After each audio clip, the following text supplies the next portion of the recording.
So when a client comes to you, what would be the first thing you look at in terms of improving their nutrition? A lot of the time what I'll do, because I'll get a lot of my clients to give me a dietary recall sheet, and I'll make sure they write down their fluids on that as well.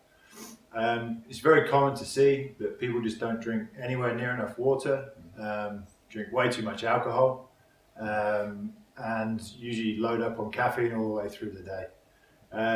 So the one thing that I'll work on initially will be fluids to start off with. Okay. And so you talked about like fluids, but would you say that people are just drinking too much of the wrong stuff, or not drinking enough of the right stuff, or is it a lot of the time they're drinking too much of the wrong stuff? So, for example, if your goal is fat loss, then things like fruit juices are way out of the question because there's just too much sugar in them. They're just going to send your insulin levels way high, and that's going to promote fat storage essentially. So a lot of the time I try to promote my clients to be drinking predominantly water, things like herbal teas, and you can add like squeezes of lemon or lime and things like that into it just to make it a bit more palatable if water's not essentially your thing. Okay, so like if clients, if they've cut out all the bad stuff, how much of the good stuff should they be trying to include? How much water should they be aiming for in a day? The way I work it, I learned an equation of someone where you work out someone's just standard intake of water, so like on a rest day for example, not including the training day, where you take your body weight in kilograms and then times that by 0.033, and then that gives you your answer in litres. And then essentially when someone's training, I usually then tell them to drink around 500 millilitres before training, during, and then again afterwards as well. So the equation that you gave us, would that include things like coffees and herbal teas, or is that just for water? So I say water and herbal teas are fine.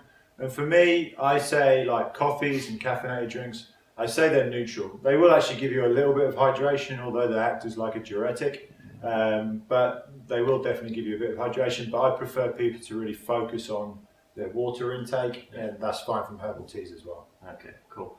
So what would probably be the main reasons for increased water? Obviously, if you're hitting your water goal, what can people expect from taking in more water?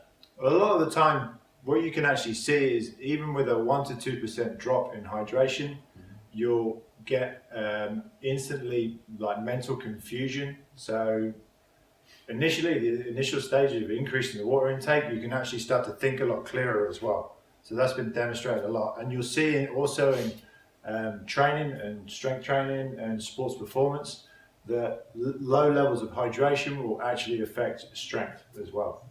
Okay. I guess we get a lot of clients that will be asking about alcohol as well. So you know, the doctor will always recommend 1 to 2 glasses of red wine a week. What's your take on that? For me, if fat loss is your goal, then alcohol's not your friend. Okay. You know, everyone likes to have a drink once in a while, but you have to weigh up what's more important to you at that moment in time.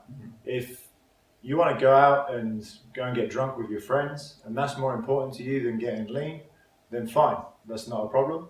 But if you want to get lean and you want to get lean as quickly as possible, then you have to cut alcohol out. It's not that there's not a place for it, but it has to be cut out if fat loss is your goal. Cool. Okay, so what would you say were your top 3 tips for our viewers? Yeah, good question. I think the main thing, so tip number 1 would be hit your water goal. So use the equation that we set out earlier on in the video. Tip number 2 would be if fat loss is your goal, then cut the alcohol out.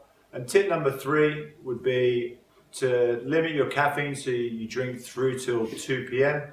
and then not to drink after, because we don't want it to start affecting sleep patterns. We want to make sure people are getting quality sleep as well. Okay, so thanks very much for tuning into our video. Hopefully you'll be drinking a bit more water.